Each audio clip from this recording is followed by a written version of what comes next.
We now go to lesson 17 in William Walker Atkinson's The Arcane Teaching. Lesson 17 is in part 6 of the Arcane Teaching. Part 6 is called Occult Forces. This is the second lesson in part 6. Again, the lesson is called Mentalism. Mentalism. Under the head of mentalism, we shall group that general class of occult phenomena which consists of the manifestations of what has been called mental influence, mind power, thought force, mental magic, mental suggestion, etc. The distinguishing feature of which is the exerting of the influence of one mind over other minds.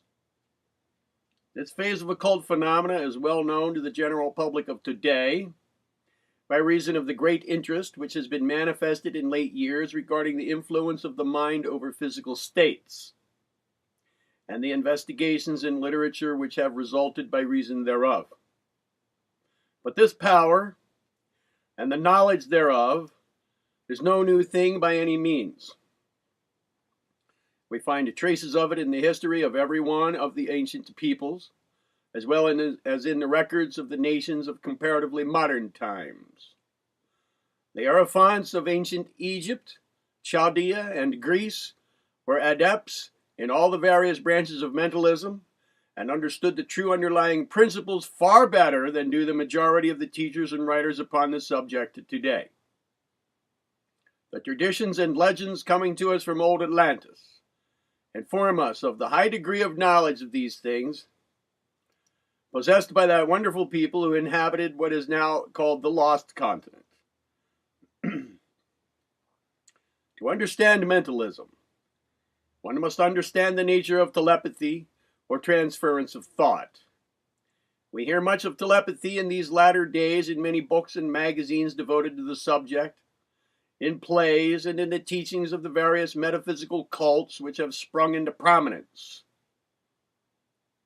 Many are the theories advanced to account for the phenomena, and manifold is the error that has arisen from imperfect and incorrect statements of the underlying principles. On the one hand, we hear much of theories of the ether waves, which carry the thought vibrations, both being likened to and held as but higher forms of the vibrations of the ether. On the other hand, we hear many theories which seek to account for the phenomena on supernatural grounds, the desirable forms being considered the evidences of divine power, and the undesirable being regarded as arising from diabolical sources. But there is nothing supernatural about the matter, nor are the waves and vibrations etheric. We have explained the matter in the preceding lesson, and have shown how the circulation of mind is sufficient to account for the phenomena. That the thought of man is an actual moving force is a fact well known to all occultists, ancient and modern. That thought waves travel in currents and waves is a fact not only believed because of the ancient teachings, but also because those who are able to sense on the astral plane are able to see the passage of these thought waves and currents as they pass from one mind to others. Not only is thought force exerted consciously and with direct intent, but also unconsciously and with direct intent and purpose on the part of the person who exerts it. Though it is as real a force as is electricity, although it operates on an entirely different plane. It may be compared to magnetism and electricity because it is the correspondence of the physical fine forces on the mental plane. But one must not make the mistake of supposing that these thought waves or currents or other forms of influence travel through the ether as do light, electricity, and material magnetism. On the contrary, they have nothing to do with the ether as a medium. They travel through the universal principle of mind. We have seen in preceding lessons that the three cosmic principles pervade all space, the cosmos, and one of those principles is consciousness, mind. Do you realize just what this means? that all the space there is, or can be, infinite space, is occupied by the mind principle of the cosmos, that pervading all space, there is a great cosmic ocean of mind, living, throbbing, pulsating with life and energy, in the depths of which there is the quietude of eternal calm and peace, on the surface of which are ripples, eddies, waves, currents, and whirlpools, upon and in which there is manifested the phases of the fiercest tempest and of the absolute calm, rest, and peace. And in this great ocean of mind, in the cosmic mind principle, occur all the multitude of manifestations of consciousness that are known on the lower planes of life, on the human plane, and on the planes far beyond any possible conception of beings on the lowly scale of mankind today. The would-be authorities and instructors on the subject of mentalism speak learnedly of the so-called etheric waves by which thought is carried from mind to mind. They do not dream, these founders of latter-day schools and cults, that for thousands of years the arcane teachers have known and taught that even this much vaunted universal ether, in which is supposed to abide the foundation principle of all things, this something which science says is a no thing, containing the infinite possibilities of everything, is but the lowest of the scale of the 7 ethers known to the occultists, and which highest and lowest ethers are but manifestations in the cosmic brain, a result of mind. And to suppose that mind needs this lowest ether to convey its currents of mental energy is as much a folly and inversion of the truth as that conveyed in the materialistic dogmas that mind is a secretion and byproduct of matter. These pseudo-mentalists do not know the first principle of mentalism, when they assert that mental currents are but higher forms of etheric waves and energy. In time, they will learn that the ether is the byproduct of mind, and rests in the ocean of mind, just as the dissolved salt rests in the ocean of water. We do not say this in the spirit of captious criticism. That would be a waste of words and time.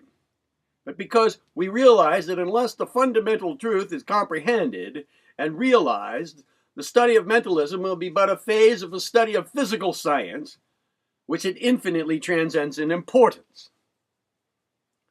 Mind requires substance in order to manifest itself, but it travels in its own medium. Its waves are waves of mind. Its currents are currents of mind. Its vibrations are vibrations of mind. Activities in a center of consciousness are not confined to that particular center of manifestation, but extend in all directions in rapidly widening circles. Unless the sender deliberately concentrates its thought force in a special and particular direction, either by conscious intent or else by reason of intense desire. This thought force flows out in currents and waves, exerting more or less influence upon all minds with which it comes in contact, the degree depending upon the degree of harmony to the particular vibrations which are manifested in the receptive minds. But all this is an old story to the majority of our readers. There is scarcely need for us to write regarding these fundamental facts of mentalism. They have been told, and often very well told, by the many writers on the subject, who have discovered the facts of the operation of these mental forces, although often in ignorance of the fundamental principles involved in the phenomena. Every student of these lessons has read much regarding the operations of thought influence, and to repeat these familiar facts would be akin to repeating the instructions in kindergarten work and the alphabet to advanced students. We shall therefore take it for granted that the student is informed regarding these elementary facts of mentalism. I shall now merely show how they are explained by the underlying principles of the arcane teaching.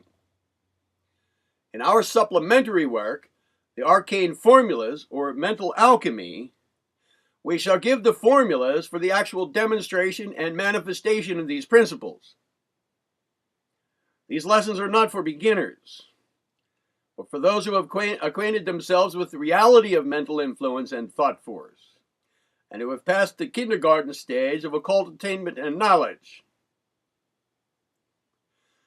The existence of mental influence in its various phases has been fully established to the satisfaction of thousands of investigators. The facts of hypnotism are now common property. The existence of absent treatments and other phases of telepathic influence is now accepted as fact by the majority of students of the subject. What is known as personal magnetism is now understood to result from purely mental causes. The attractive power of thought, the drawing power of mind, the operation of the great law of mental attraction. These things are recognized by students of the subject, and hundreds of books have been written explaining them under one hypothesis or another, and giving more or less valuable instruction in their use. We shall not dwell upon these details at this place. Our little book, The Arcane Formulas, or Mental Alchemy, will furnish the how side of the subject in a condensed, plain, practical, and usable form. I want to interject. As I said in the introduction video to these 21 lessons, I am giving you these 21 lessons in the arcane teaching. Then I'm going to move on to the arcane formula, of which William Walker Atkinson is currently speaking. Repeating now, we shall not dwell upon these details at this place. Our little book, The Arcane Formulas, or Mental Alchemy, will furnish the how side of this subject in a condensed, plain, practical, and usable form. What we wish to do right now is to acquaint you with the underlying principle of mental influence, the one fact which illumines the entire subject, which has been known to and taught by the arcane teachers for thousands of years, but which does not seem to be known to the latter-day teachers along these lines. We ask you to pay close attention to what we say at this point, for when you grasp this underlying principle, you have the key to the whole range of phenomena. The secret of mental influence, the effect of one mind over the other minds, lies in the fact that there is sex in mind. Under the law of opposites, in its phase of sex polarity, we find the interesting fact that there is to be found evidences of sex polarity on all planes of activity and in all forms of activity, inorganic as well as organic. Sex polarity is manifested even by the atoms in the attractions and repulsions. In electricity and magnetism, the polarity manifested is all lines of sex polarity.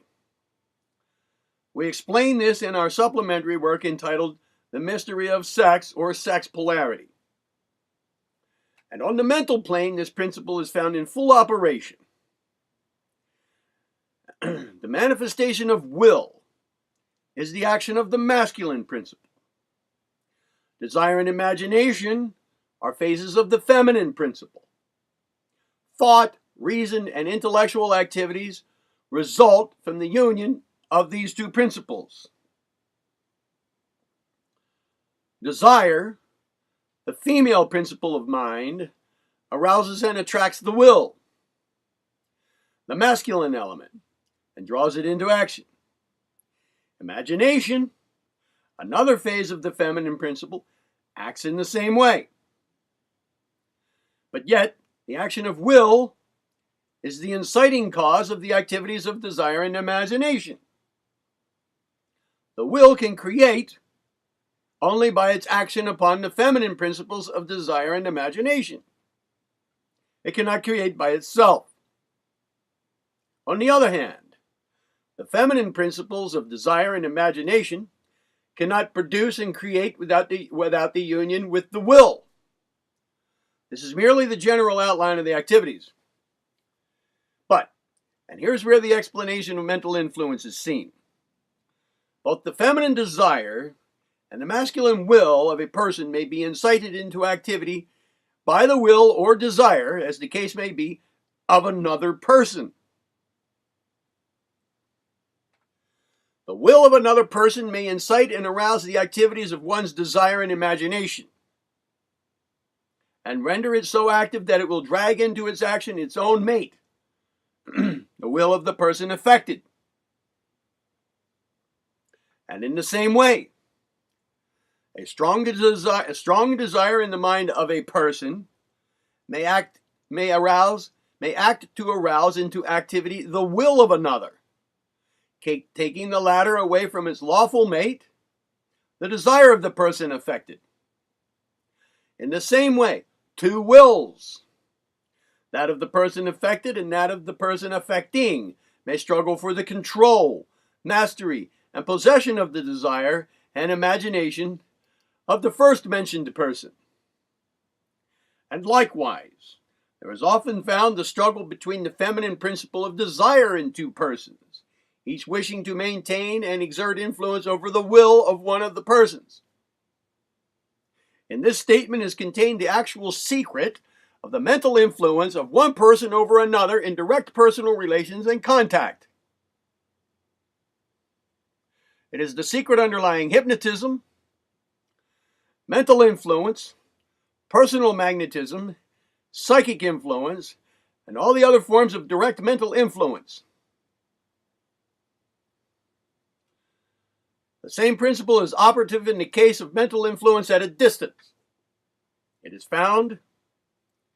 it is found the explanation of the law of attraction, the drawing power of the mind, absent treatments, etc., as well as in the various forms of phenomena generally grouped together under the head of mental magic. There is found the effect of the masculine will principle in the thought waves and mental currents upon the feminine principle of desire in the minds of those affected. And likewise, there is found the attractive force of the strong feminine desire thought waves or mental currents, which tend to attract and arouse into activity the masculine principle or will of those affected. It should be unnecessary to state that every person, male or female, has this dual principle of mind within him or her, the masculine and the feminine mental phases of mind. The feminine principle of mind acts always in the direction of exerting and attracting, drawing influence upon the will,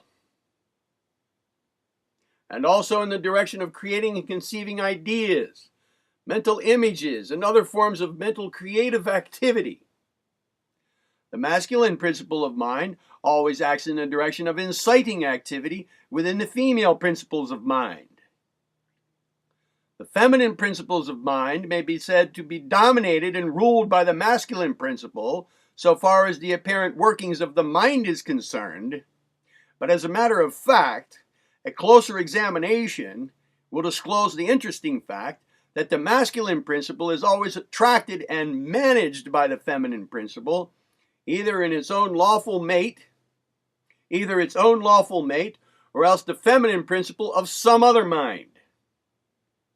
We have seen in a preceding lesson that the will is free,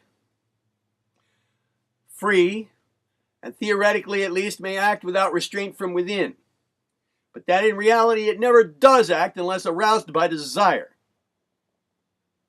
It can act as it pleases, but the pleases depends upon desire, the feminine principle. So that in mental phenomena, as in human life, while the masculine is apparently and theoretically the master, as a matter of fact, the feminine causes her mate to do as she pleases, at the same time allowing him to think that it is he who pleases. The men and women of strong willpower who dominate all around them, and often those far removed from them in space, really emanate strong currents charged with willpower, which coming into contact with the feminine principles in the minds of others arouse the latter and cause the desires of those persons to be in accord with the will of the strong individual.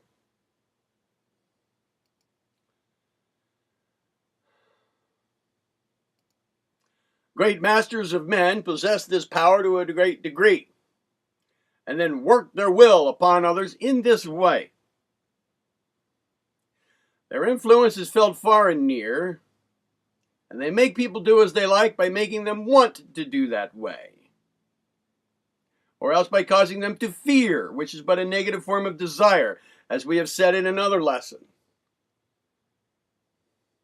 In the same way, men of strong desire and imagination, feminine principles of the mind, may and do exert powerful influence over the minds and wills of others and lead them their way. The so-called magnetic persons manifest these feminine principles. They attract, allure, draw on, and often actually seduce the wills of other people. They are emotional and capture the wills of others, and at the same time produce a consequent reaction on the emotional natures of the others by sympathetic vibration. The so-called electric persons manifest the masculine principle and cause others to want to do as the person wishes. They are motional and not only arouse the desire in others, but also overawe and terrorize the will of the others. The men and women of the greatest power are those who manifest both the masculine and the feminine principles and consequently affect others along the lines of both poles of their mentality. One moment they exert the power of will, and the next the attracting, drawing, charming power of desire. If you will test all instances and classes of the phenomena of mentalism by this principle of mental sex polarity, you will see that it affords an explanation and a reason for them all. We shall have more to say on this subject in our supplementary book, The Mystery of Sex or Sex Polarity, of which general subject it forms a phase in part. The principle of sex is strongly in evidence on the mental plane, as it is on the physical, and as it also is on the spiritual. He who leaves sex polarity out of the consideration loses the master key to the creative activities of the cosmos. It lies indeed at the very heart of the cosmos itself. So much for the influence of mind over mind. What of the influence of mind over things? The answer to this question is very simple. There is mind in everything. To respond to the more positive mind. Moreover, everything is in mind, in the cosmic brain. As we have said elsewhere, if thoughts become things in the cosmic brain, then following the law of analogy, it is possible for thoughts to materialize as things on other planes of activity. The same principle is involved. The principle of mental creative activity. With a cosmos, mental in its nature, with energy and substance, matter and motion, all receptive, responsive, and plastic, and obedient to mind. What cannot be accomplished by those who understand the laws of mentalism? With will as the great creative power in the cosmos, what is not possible to him who understands the art of willing? With desire as the great creative energy, can we not see why desire should be harnessed, controlled, directed, and mastered, and employed in our lives, careers, and destinies?